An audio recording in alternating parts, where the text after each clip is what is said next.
اب پھوپھی نے، ایک پھوپھی بوڑھی ابے سے بڑی، ایک والد معذور، بوڑھی والدہ اور بہت سارے بہن بھائی، کہا کہ کئی راتیں ایسی گزرتی تھی میں اور میری ماں نہیں کھاتے تھے، فاقوں میں سوتے تھے، پھوپھی کو کھلاتے تھے۔ کہا پھوپھی کھاتی بہت تھی، کھاتی بہت تھی، آپ بچوں کا سب کچھ کھا جاتی تھی، سارا اپنا بھی کھا جاتی تھی، کھاتی بہت تھی پھوپھی۔ کہا اس سے چھینتے تھے تو پھوپھی لڑنے پہ آ جاتی تھی۔ ایک گھر میں عجیب کشمکش تھی۔ کہا ان سختیوں تلخیوں میں میں ان کی خدمت کرتا رہا، باپ کی ماں کی خدمت کرتا رہا، حتیٰ کہ والد پتہ نہیں کتنے سال کہے، مجھے بھول گئے، فوت ہو گئے۔ اور پھوپھی نے کے دل میں یہ بات آئی کہ ہم نے والد کو زہر دیا ہے۔ اس نے سارے جہان کو کہنا شروع کیا کہ انہوں نے والد کو زہر دے دیا، میرے بھائی کو مار دیا۔ گھر میں روٹی بھی کھاتی تھی، بچوں سے چھین کے بھی کھاتی تھی، چوری چھپے بھی کھاتی تھی، دن رات بھی کھاتی تھی، ہمیں برا بھلا بھی کہتی تھی، لوگوں کے ہاں شکوے بھی کرتی تھی۔ پھوپھی نے جینا حرام کر دیا۔ کہا میری ماں کہتی تھی بیٹا کوئی بات نہیں، برداشت کرو۔ برداشت کرتے کرتے پھوپھی بھی چلی گئی اور اس کو اللہ کی امانت کو اللہ کے سپرد کیا، اور پھر اب ماں رہ گئی۔ اب میں نے اپنی ساری توجہ ماں پہ ڈال دی۔ کہا اماں کیا کرتی؟ خالی چھابی نہیں ہوتی ہے، چھابی روٹی تو تھوڑی سی ہوتی تھی کھا لیتے تھے، خالی چھابی ہاتھ میں ایسے لے کے نا کہتی اللہ اس کو اتنا بخت دے، اتنا بخت دے، اس کے ساتھ دھرتی لگے تو اس کو بخت دے، اس کے ساتھ سوئی لگے تو اس کو بخت دے، اس کے ساتھ دھاگا لگے تو اس کو بخت دے، اس کے کپڑے جو پہنے اس کو بخت دے، اس کو جو دیکھے اس کو بخت دے، اس کو جو اس کو دیکھے اس کو بخت۔ اماں چھابی لے کے مانگتی تھی، روتی تھی، اور بعض اوقات چھابی میں اماں کے بہت سارے آنسو ہوتے تھے۔ کہ بس یہ نظام چلتا رہا، اماں بھی گزر گئی۔ اب اس کے بعد پھر میں، میرے بچے، اب جو بخت کے دروازے کھلے، میں جس کو دیکھتا ہوں اس کو بخت، جو میرے کپڑے پہنتا ہے اس کو بخت، جس سے سوئی خریدتا ہوں اس کو بخت، جس سے دھاگا خریدتا ہوں اس کو بخت، جس کی جگہ پہ بیٹھتا ہوں اس کو بخت۔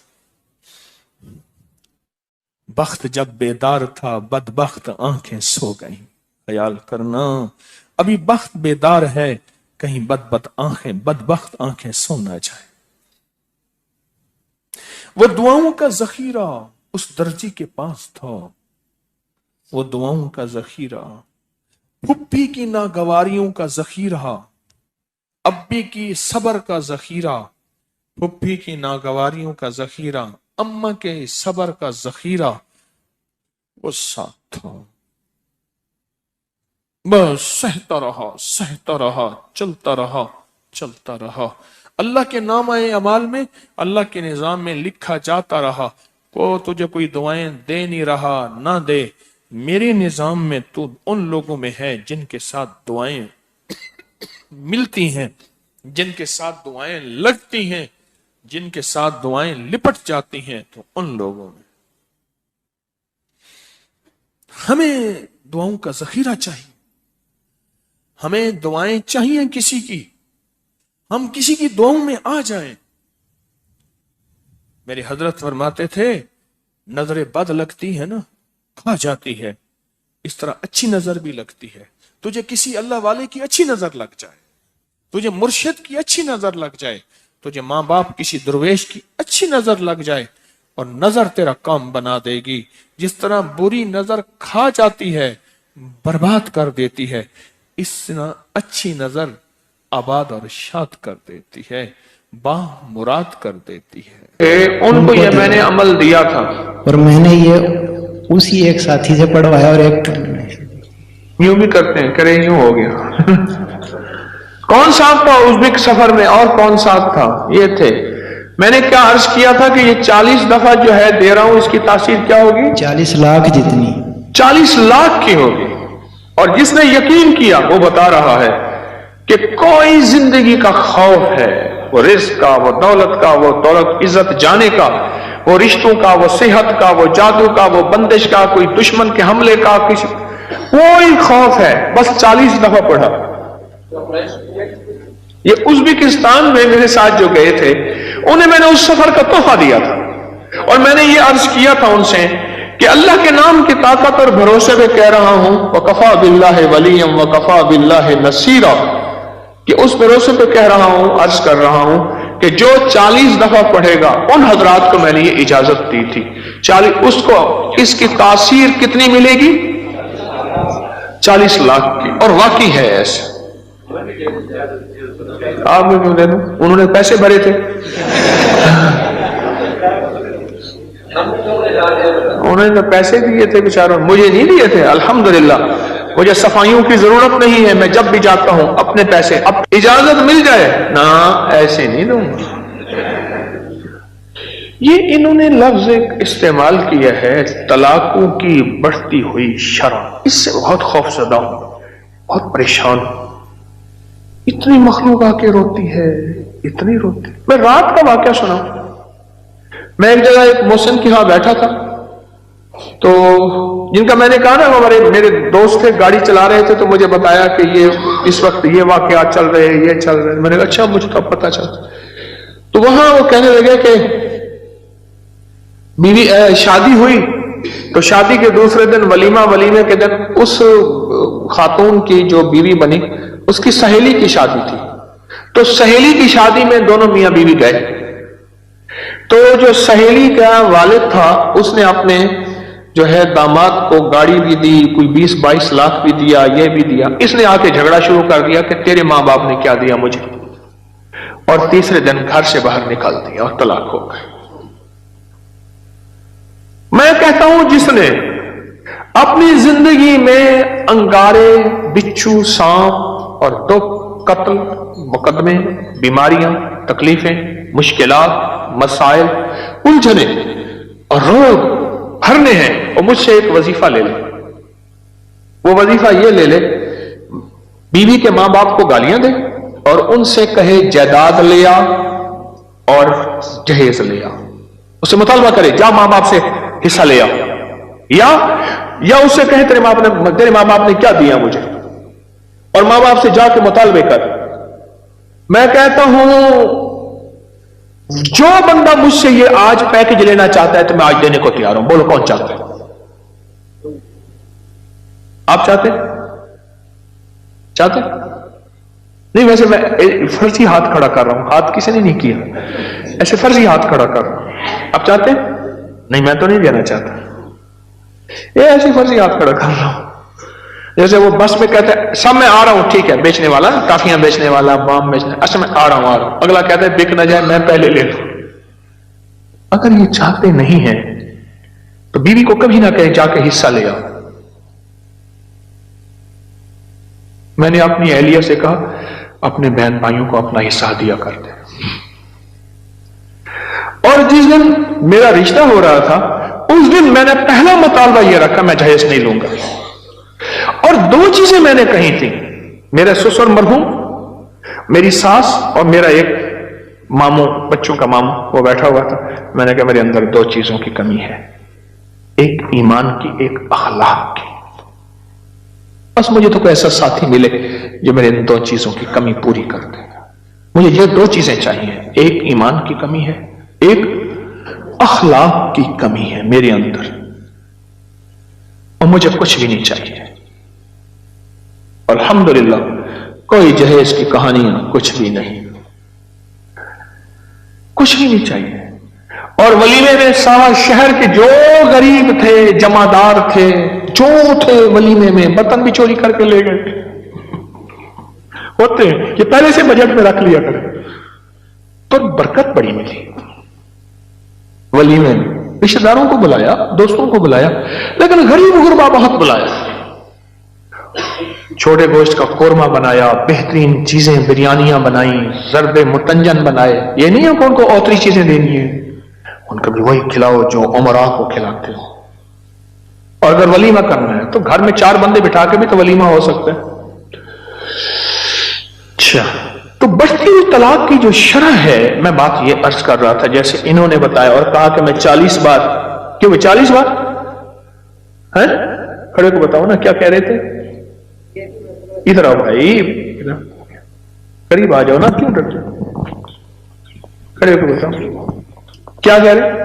ایک ہی مرتبہ آپ ازبکستان ساتھ تھے؟ نہیں میں نہیں تھا، ساتھی اور تھا آپ کے ساتھ، لیکن اس نے بتایا کہ جی مجھے اجازت ہے، میں نے سن لیا، اللہ نے میرے ذہن میں ڈال دیا کہ یہ ہر کہتے ہیں آپ بتاتا رہے اب یہ آپ کی فاتحانہ اصل میں ہنسی ہے. ہاں انہوں نے بتایا کہ مجھے اجازت ہے، میرے ذہن میں اللہ نے ڈال دیا کہ یہ ہر خوف سے نجات ہے. اچھا، میں نے کہا چلو. بوتل کیسے پیتے ہیں؟ ہاں اچھا. تو وہ ایک موقع آ گیا، کسی کا گھر ٹوٹ رہا تھا، تو میں نے ان سے فون کر کے کہا کہ آپ اس نیت سے پڑھ دیں کہ اس خوف سے نجات مل جائے اسے. جی تمہارا نام کیا ہے؟ مظہر. اچھا پھر کیا بنا؟ تو انہوں نے پڑھ دیا، وہ 15-20 منٹ میں ایسے وہ ہر چیز بدل گئی. ہر چیز بدل گئی 40 بار، اور تاثیر ملے گی 40 لاکھ والی. 40 لاکھ کی تاثیر ملے گی. بولو بھائی پھر